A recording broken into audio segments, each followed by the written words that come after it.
Great. Well, it's actually Saturday morning, but Friday night. To God be the glory for the wee hours of the morning. Just had a lot to do as far as wrapping up the evening and preparing for the great cold out here.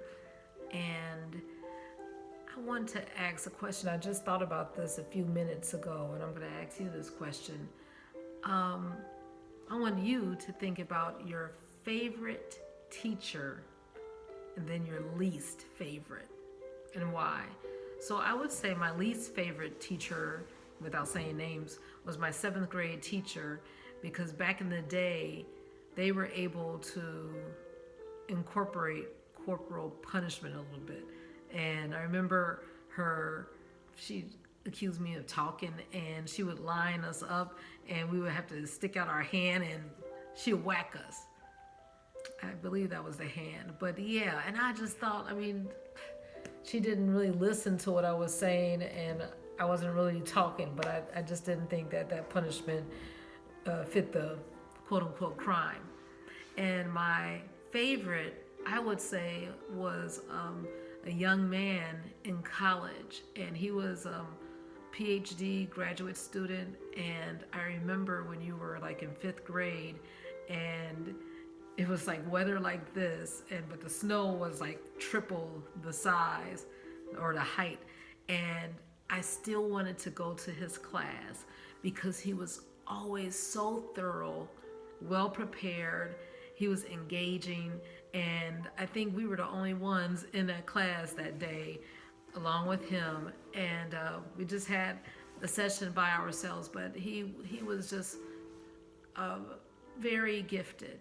Can you think of your favorite teacher without saying names, and your least favorite, and why?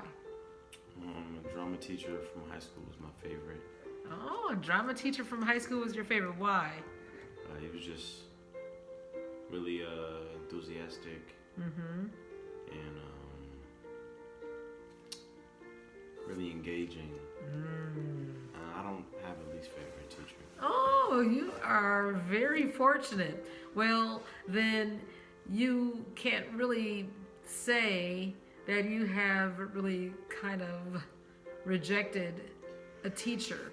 And in Proverbs 5:13, it says, verse 12, it says, "How have I hated instruction, and my heart despised reproof or correction, and have not obeyed the voice of my teachers, nor inclined my ear to them that instructed me." And of course, they're talking about the teachers of righteousness and people who are trying to, point you in the right direction.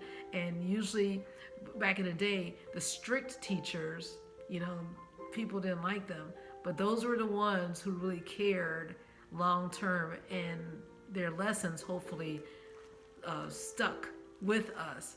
Did you have anything from Proverbs 13? Yeah. No, Proverbs 5. Go ahead. No, I'm agreeing with you. Well, what do you mean? What's the agreeable part about what I just said? Yeah, like sometimes there will be things I can't hear you. that you reject,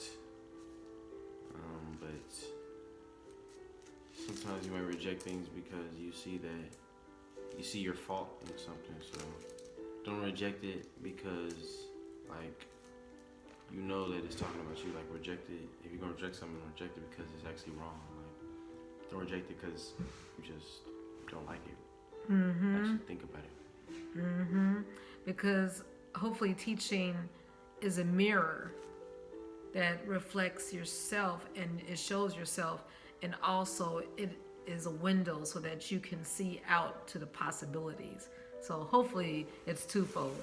And in Leviticus 26, it talks about the promises when we obey the ultimate teacher, which is our Lord, our God. And so many promises. He would give rain in due season, and we would dwell safely in peace. That's verse 5.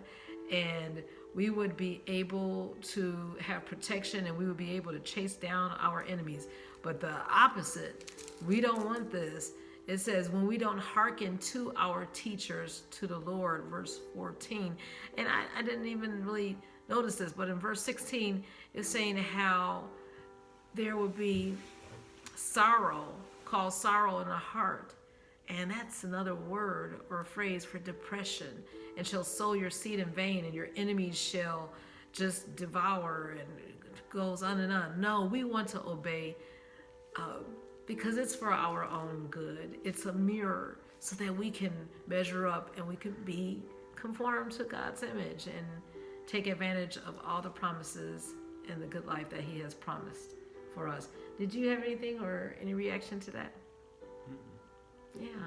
So let's measure up and let's know that the Lord has plans for each one of us, plans to prosper, to give us an expected end in good things. Have a great evening of rest and know that the Lord is the ultimate teacher. Enjoy His instruction.